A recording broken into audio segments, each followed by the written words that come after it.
Well, I guess this is as best as it's gonna get. Looks good to me. Okay, take off my glasses because the glare is bad.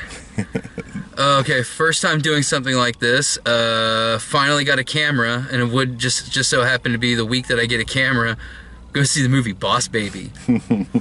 Yeah, Boss Baby. Boss Baby. So, I guess I'm gonna call this Saturday morning cheap seats, because somebody already uses the term midnight screenings, and well, we go on Saturday mornings because it's cheap. Yeah, exactly. So yeah, two grown men went to see Boss Baby. I went into it with a slightly different state of mind than he did, so I may have laughed a little bit harder, but I'm not sure. What did you think?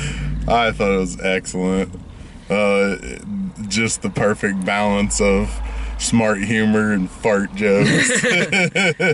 it just, as soon as it started to take itself too seriously, somebody would fart. I mean, there was a lot of nudity or nude references. There was. I couldn't believe they had so many naked babies in this movie. There was a lot of wiener jokes. Yeah, there was. I mean, he straight up kicked that guy in the nuts. And like, for a movie that's rated PG, they kill a lot of people. Yeah, they sure do. Because you know it's a dream sequence. There's a dream sequence where they're on a pirate ship and they're just throwing people left and right. And then you never see them, so they die. Yeah, they're totally dead. So a baby and his 7-year-old brother end up murdering like 14 people on a pirate ship.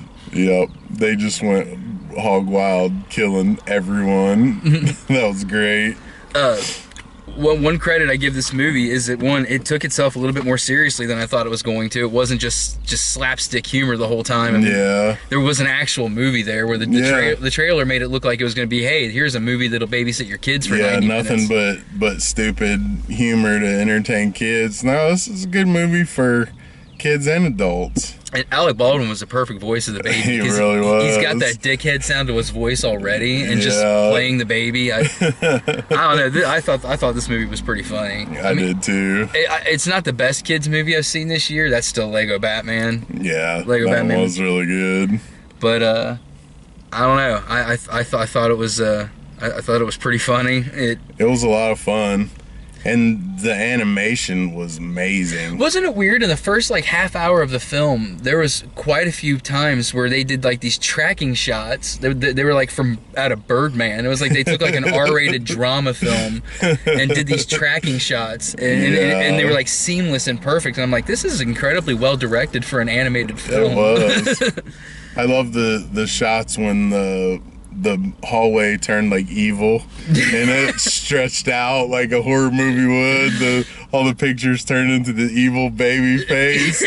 Oh god! And I tried to remember it, but brain cells are dying. But there was like a little music stinger there, and it was from some horror film. And I'm sure I'll go home and I think it was The Shining. Yeah, I think it was too. I think it was the stinger from the music sting from The Shining. It was something along those lines, definitely, and it was perfect.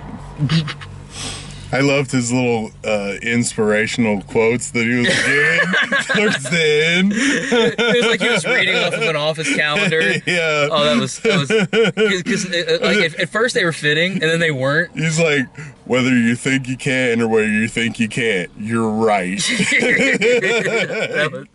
Really? I gotta give this movie credit because what's great about being our age is the people who grew up watching the things that we did are now our age and are able to make movies. Yeah. There's so many references to movies that we like. There's a Raiders of the Lost Ark reference. That was a good one. There's a really long continuous Mary Poppins reference. Yeah. And you'll only get any of that. Like, you're practically perfect in every way. You had to have seen Mary Poppins to get that. Yeah, a lot of younger kids aren't going to understand a lot of those references in that. Yeah, like one of the thematic things of the movie is they sing Blackbird by the Beatles from the White Album. And the kid thinks his parents wrote it, and he's like, my parents wrote that just for me. Special song just for him. Well, were your parents Lennon and McCartney? And no one in the theater laughed but us at that. I thought that was funny. I thought that was hilarious. That was I liked Boss Baby. I mean, it's one of those I wouldn't give it like an A. I'd give it like a solid B. Like, Yeah. it's got just enough potty humor so the adults will enjoy it, but it's still childish enough that you can totally take a 5 or 6 year old to this, and it's harmless. Yeah, it's a great family movie. I mean, it's dumb. Yeah. Oh yeah, definitely. But it's kind of like Cloudy with a Chance of Meatballs style dumb. I didn't expect it to not be dumb going in. It's called Boss Baby. Yeah. So, yeah, it was dumb, but it wasn't as dumb as they made it out to be in the trailers for sure. No, I agree. It probably is not going to be as dumb as the movie we're going to go see next week. Yeah. The Fate of the Furious. I think that one's gonna be super dumb. I can't wait. Hopefully after this movie gets released, somebody kills Vin Diesel. I hope there's a scene where they go through a cemetery and they run over Paul Walker's grave. Oh my God, so many fanboys would cry. That would be great. Well, I guess I guess a couple people now do these in-car review videos, and they all talk about the trailers. But I mean, you know what I'm gonna do? I'm gonna tag Brad Jones from the Cinema Snob, because the midnight screenings were the first ones I see to do this, and I'm gonna be like, okay, I see your fat guy in the car with a beard, and I raise you a fat guy with a beard and long hair. Yeah. So, you know, got one up on you there. One up on you there. But let's see the trailer. I was surprised we didn't get a Despicable Me 3 trailer. We've gotten that before everything. I thought that for sure that would be in there. There was really the only one that looks like it'll actually be a good movie is that Lego Ninjago. Lego Ninjago looks, because I watch the show sometimes on Cartoon Network. Like, well, I don't even know if it's a show or if they show mini movies. It's just sometimes it's on, and I never catch a full episode or movie, but it's still it's good. That looks really fun. Smurfs actually doesn't look too bad. Yeah, I would see the Smurfs. It looks like it's got to be a lot better than the live action ones were. I never saw the second live action one. I saw the first one on TV, and I was just like, Neil Patrick Harris. I mean, I would say, why did you do this? But then you look it up, and you know why he did it. They paid him $23 million to make that movie.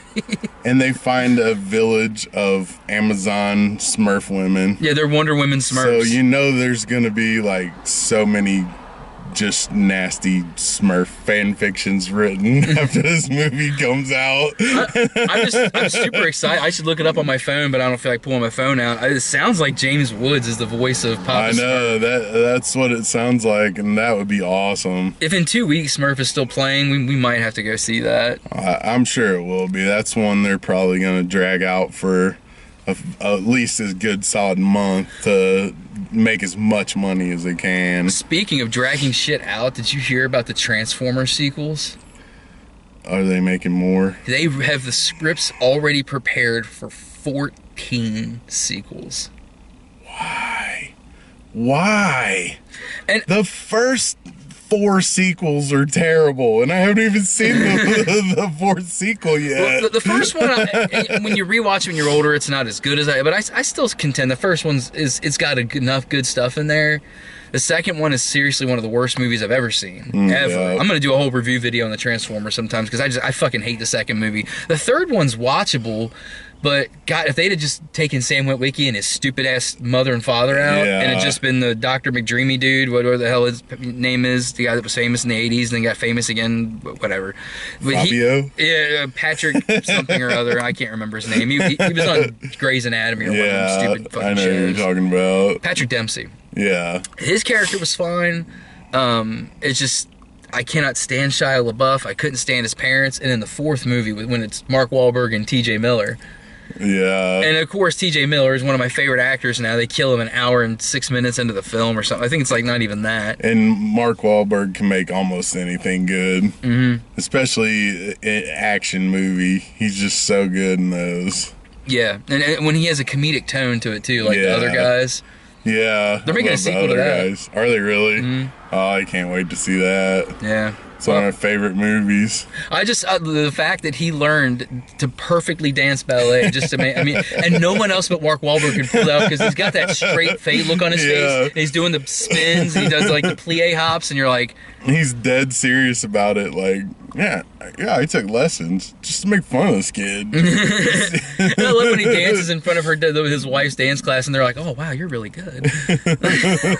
Told you. She's like, "I never knew you could do that." And one of the greatest scenes in movies when Samuel L. Jackson and the other guy, The Rock, yeah, when they just jump off the roof, and like they do in every other movie, but it ends like it really should end. They just go down and splat.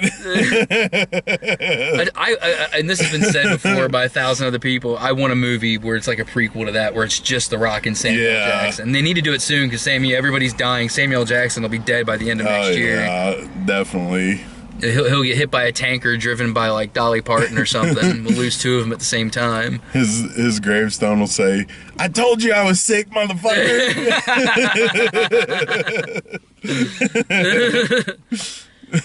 Get these goddamn worms out my motherfucking grave. I don't want no motherfucking worms in my motherfucking grave. That would be great. All right, well, I guess I'll stop this here because I have to figure out how to edit video now, so. Yeah, this should give you plenty to work with, plenty to try to edit, so. All right, so next week's Fate of the Furious, and so we'll come back with that. Bye. All right.